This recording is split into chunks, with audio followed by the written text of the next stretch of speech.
السلام عليكم ورحمة الله وبركاته. أعوذ بالله من الشيطان الرجيم.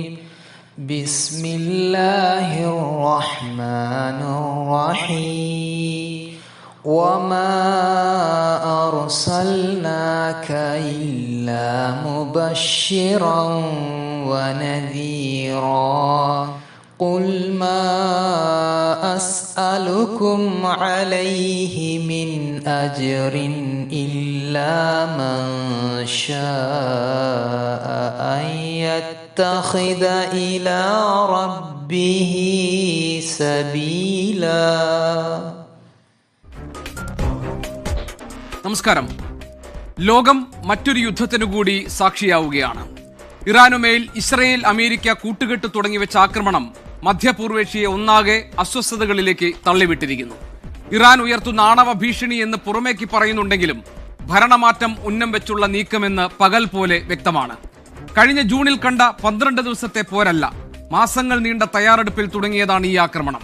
അതുകൊണ്ട് തന്നെ ഏത് സമാധാന ശ്രമങ്ങൾക്കും അപ്പുറം ഇറാനെ ഇല്ലാതാക്കാൻ ലക്ഷ്യമിട്ടുള്ള കഠിന നീക്കം തന്നെയാണ് ഇപ്പോഴത്തേതെന്ന വിലയിരുത്തലുകൾക്ക് പ്രസക്തിയുണ്ട്. ഇരു രാജ്യങ്ങളിലുമായി കുടുങ്ങിക്കിടക്കുന്ന നമ്മുടെ സഹോദരി സഹോദരന്മാരെ കുറിച്ച് മാത്രമല്ല, മേഖലയൊന്നാകെ യുദ്ധത്തിന്റെ വരുംവരായികകൾ അനുഭവിക്കേണ്ടി വരുന്നതിലെ ആശങ്ക രാജ്യം എന്ന നിലയിൽ ഇന്ത്യ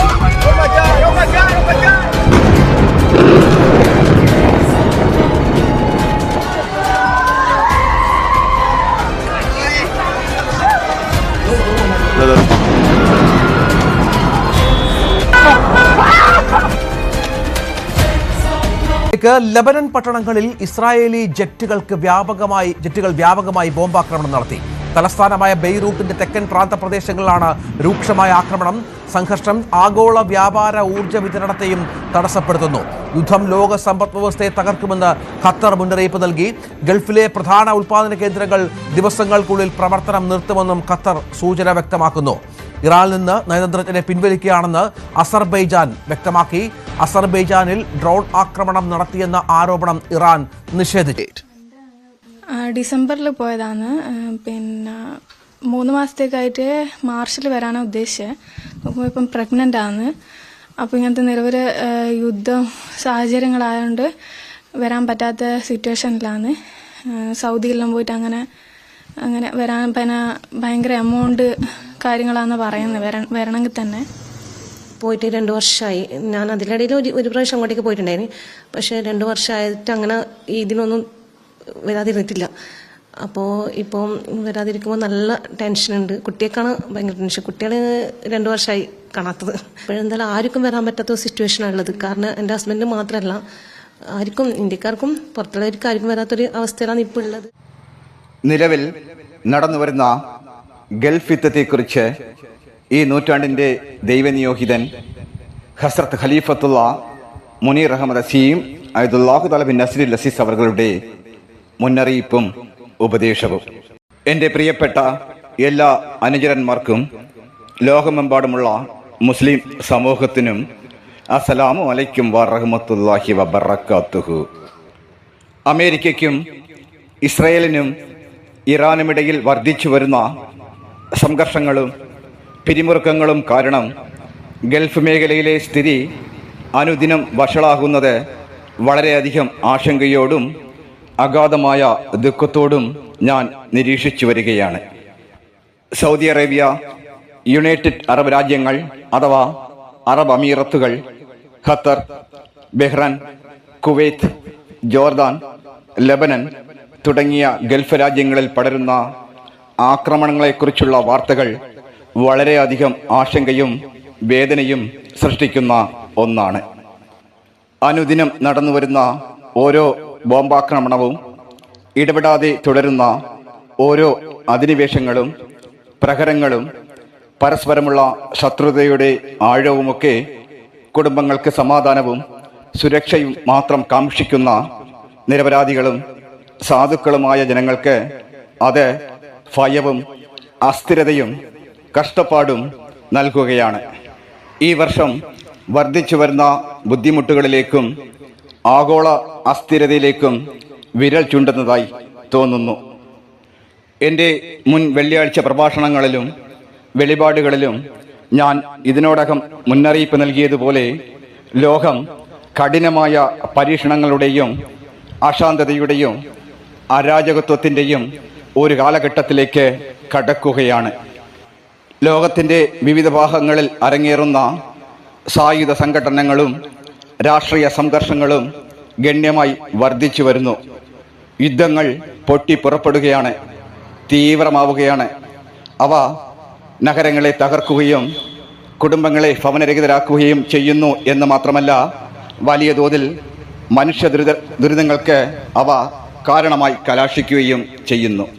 അതിൻ്റെ അനന്തരഫലങ്ങളാകട്ടെ യുദ്ധക്കളങ്ങളിൽ മാത്രമായി പരിമിതപ്പെടുന്നില്ല, മറിച്ച് അവ വീടുകളിലേക്കും സമ്പദ് വ്യവസ്ഥകളിലേക്കും മുഴുവൻ സമൂഹങ്ങളിലേക്കും കടന്നുകയറുകയും അഗാധവും നീണ്ടു നിൽക്കുന്നതുമായ മുറിവുകൾ അവശേഷിപ്പിക്കുകയും ചെയ്യുന്നു.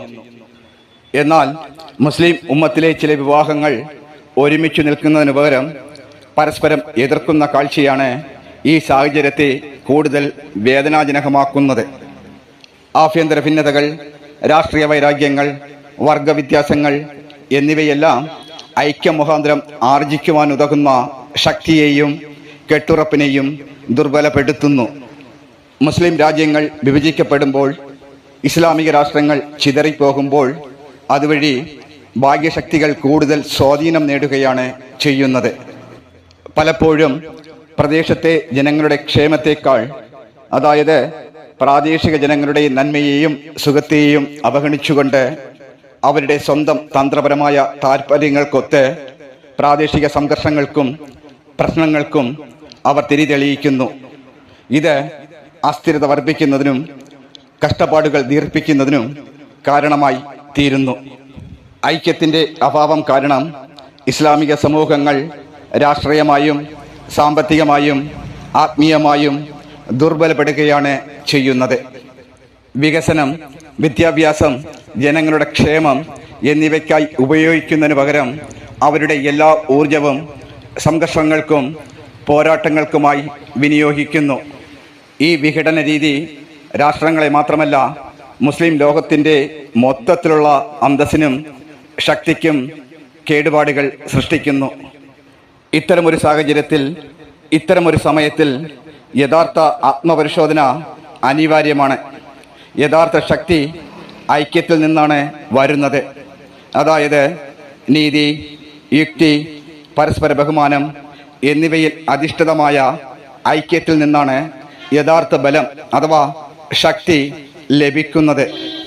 ഐക്യമില്ലാതെയും തത്വാധിഷ്ഠിതവും നീതിയുക്തവുമായ നേതൃത്വമില്ലാതെയും മാനവരാശിയുടെ പരിഷ്കരണത്തിനായി സർവശക്തനായ ദൈവം തിരഞ്ഞെടുത്ത് നിയോഗിക്കുന്ന വ്യക്തിയെ അംഗീകരിക്കാതെയും വരുമ്പോൾ സംഘർഷങ്ങൾ ഒരിക്കലും അവസാനിക്കാതെ അവ തുടർന്നുകൊണ്ടേയിരിക്കും.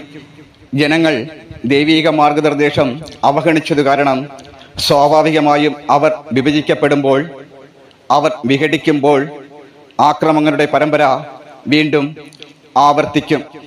അതിൻ്റെ ആഘാതങ്ങൾക്ക് എപ്പോഴും വിധേയരായി വർത്തിക്കുന്നത് നിരപരാധിയായ പാവപ്പെട്ട ജനങ്ങളാണ്.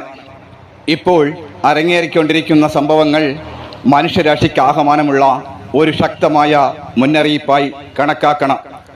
ലോകം വലിയ പരീക്ഷണങ്ങളുടെയും കഷ്ടപ്പാടുകളുടെയും ഒരു കാലഘട്ടത്തിലേക്ക് നീങ്ങുന്നതായി നമുക്ക് മനസ്സിലാക്കാം.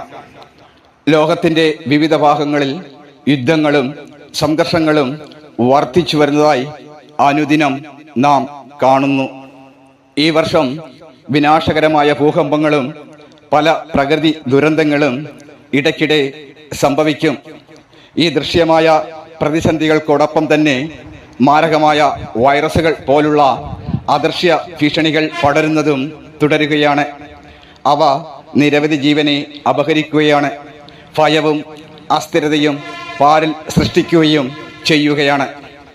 ഇതെല്ലാം നമ്മുടെ പ്രിയപ്പെട്ട പ്രവാചകൻ മുഹമ്മദ് മുസ്തഫ സല്ലല്ലാഹു അലൈഹി വസല്ലമ തിരുമേനി നൽകിയ മുന്നറിയിപ്പുകളെ ഓർമ്മിപ്പിക്കുന്നു. ലോകത്തിൻ്റെ പല ഭാഗങ്ങളിലും ഫിത്ന പടരുകയും സംഘർഷങ്ങൾ രൂക്ഷമാവുകയും കഷ്ടപ്പാടുകൾ ഉണ്ടാകുകയും ചെയ്യുന്ന ഒരു കാലത്തെക്കുറിച്ച് ആ മഹാത്മാവ് നമ്മോട് വ്യക്തമായി പറഞ്ഞിരുന്നു. എന്നിരുന്നാലും നാം അലംഭാവമോ അശ്രദ്ധയോ കാണിക്കരുത്. നമ്മുടെ ലൗകിക കാര്യങ്ങളിൽ മാത്രമല്ല, നമ്മുടെ ആത്മീയ ജീവിതത്തിലും നാം ജാഗ്രത പാലിക്കേണ്ട സമയമാണിത്. ഈ സംഭവങ്ങളാകട്ടെ നമുക്ക് ആത്മപരിശോധന നടത്തുവാനും മാനസാന്തരപ്പെടുവാനും വിശ്വാസം, നീതി, ഐക്യം എന്നിവയിലേക്ക് തിരിച്ചുവരവ് നടത്തുവാനും ദൈവിക പാശത്തെ മുറുകെ പിടിക്കുവാനും നമ്മോട് ആവശ്യപ്പെടുന്നു. ഈ ലൗകിക അധികാരമൊക്കെ താൽക്കാലികമാണെന്ന് നമുക്ക് മനസ്സിലാക്കാം. രാഷ്ട്രങ്ങൾക്ക് ഉയർച്ചയും വീഴ്ചയും ഉണ്ടാകാം, സഖ്യങ്ങൾ മാറാം. പക്ഷേ ദൈവത്തിൻ്റെ കൽപ്പന എല്ലാത്തിനും മീതെ ആധിപത്യം നേടുകയും വിജയം കൈവരിക്കുകയും ചെയ്യും. ഇത്തരം അനിശ്ചിതമായ സമയങ്ങളിൽ നമ്മുടെ അഭയം അവനിൽ മാത്രമാണ്. അഥവാ ഇത്തരം സന്ദിഗ്ധമായ ഘട്ടങ്ങളിൽ നാം ദൈവത്തിൽ മാത്രം അഭയം തേടണം. സർവശക്തനായ ദൈവം മുസ്ലിം ഉമ്മത്തിനെയും എല്ലാ ബാധിത പ്രദേശങ്ങളെയും ഉപദ്രവങ്ങളിൽ നിന്നും വൈഷമ്യ സാഹചര്യങ്ങളിൽ നിന്നും സംരക്ഷിക്കുകയും ലോക നേതാക്കളെ അറിവിലേക്കും ആത്മനിയന്ത്രണത്തിലേക്കും നയിക്കുകയും കൂടുതൽ നാശത്തിൽ നിന്നും നഷ്ടത്തിൽ നിന്നും മാനവരാശിയെ കാത്തുകൊള്ളുകയും ചെയ്യുമാറാകട്ടെ. ആമീൻ. ആയതിനാൽ നാം നമ്മുടെ വിശ്വാസത്തെ ശക്തിപ്പെടുത്തുകയും പ്രാർത്ഥനകളെ വർദ്ധിപ്പിക്കുകയും പശ്ചാത്തപിക്കുകയും ദാനധർമ്മങ്ങൾ നൽകുകയും ഒപ്പം നീതിയിലും കാരുണ്യത്തിലും ഉറച്ചു നിൽക്കുകയും വേണം. വൈരാഗ്യ ചിന്താഗതിയിൽ നിന്നും തെറ്റായ വിവരങ്ങളെ പ്രചരിപ്പിക്കുന്നതിൽ നിന്നും നാം പൂർണ്ണമായും വിട്ടുനിൽക്കണം. പകരം സമാധാന അന്തരീക്ഷം സംജാതമാകുവാനും നേതാക്കൾക്കിടയിൽ അറിവും ആത്മനിയന്ത്രണവും ഉണ്ടാകുവാനും നിരപരാധികളായ എല്ലാ ജനങ്ങളും ദൈവിക സംരക്ഷണ വലയത്തിനുള്ളിൽ എത്തിപ്പെടുവാനുമായി ആത്മാർത്ഥമായി പ്രാർത്ഥിക്കണം. ആമീൻ സുമ്മ ആമീൻ. ജസാക്കല്ലാഹ് ഖൈർ.